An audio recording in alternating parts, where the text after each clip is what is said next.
महाराष्ट्र की राजनीति में आज एक बड़ा अध्याय समाप्त हो गया। राज्य के डिप्टी चीफ मिनिस्टर और नेशनलिस्ट कांग्रेस पार्टी के वरिष्ठ नेता अजीत पवार अब हमारे बीच नहीं रहे। आज बारामती में उनका अंतिम संस्कार किया जा रहा है। देश और राज्य के शीर्ष नेता अंतिम विदाई देने पहुंचे हैं और हजारों समर्थक एक आखिरी झलक के लिए सड़कों पर मौजूद हैं। लेकिन अजीत पवार सिर्फ एक पद नहीं थे, वे महाराष्ट्र की राजनीति की सबसे प्रभावशाली और विवादों से भरी शख्सियतों में से एक थे। अजीत पवार का पार्थिव शरीर आज सुबह बारामती के विद्या प्रतिष्ठान मैदान पहुंचा। यहां राजकीय सम्मान के साथ अंतिम संस्कार किया जाएगा।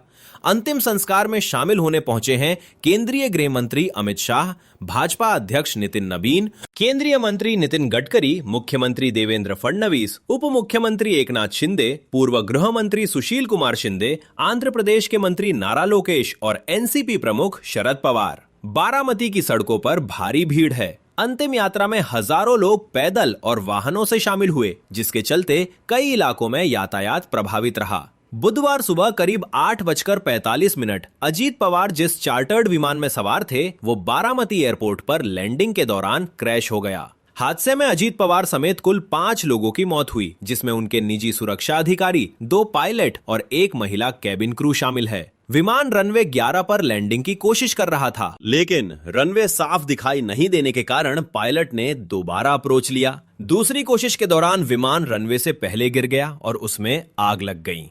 इस पूरे मामले की जांच AAIB कर रहा है, जबकि DGCA की टीमें भी घटनास्थल पर मौजूद हैं। महाराष्ट्र सरकार ने अजीत पवार के निधन पर 3 दिन के राजकीय शोक की घोषणा की है। सरकारी भवनों पर झंडे आधे झुके रहेंगे और सभी आधिकारिक कार्यक्रम रद्द कर दिए गए हैं। अजीत पवार महाराष्ट्र की राजनीति का वो नाम जो शक्ति, प्रशासन और फैसलों का प्रतीक माना जाता रहा। वे एनसीपी प्रमुख शरद पवार के भतीजे थे और बहुत कम उम्र में राजनीति में सक्रिय हो गए। अजीत पवार ने पहली बार 1991 में बारामती से विधानसभा चुनाव जीता और इसके बाद पीछे मुड़कर नहीं देखा। वे कई बार महाराष्ट्र सरकार में वित्त मंत्री रहे और इसी पद पर उनकी सबसे मजबूत पहचान बनी। बजट, सिंचाई परियोजनाएं और प्रशासनिक सख्ती, इन मामलों में अजीत पवार को एक कठोर लेकिन निर्णायक नेता माना गया। अजीत पवार की राजनीति सिर्फ सत्ता तक सीमित नहीं रही, बल्कि विवाद भी उनके साथ चलते रहे।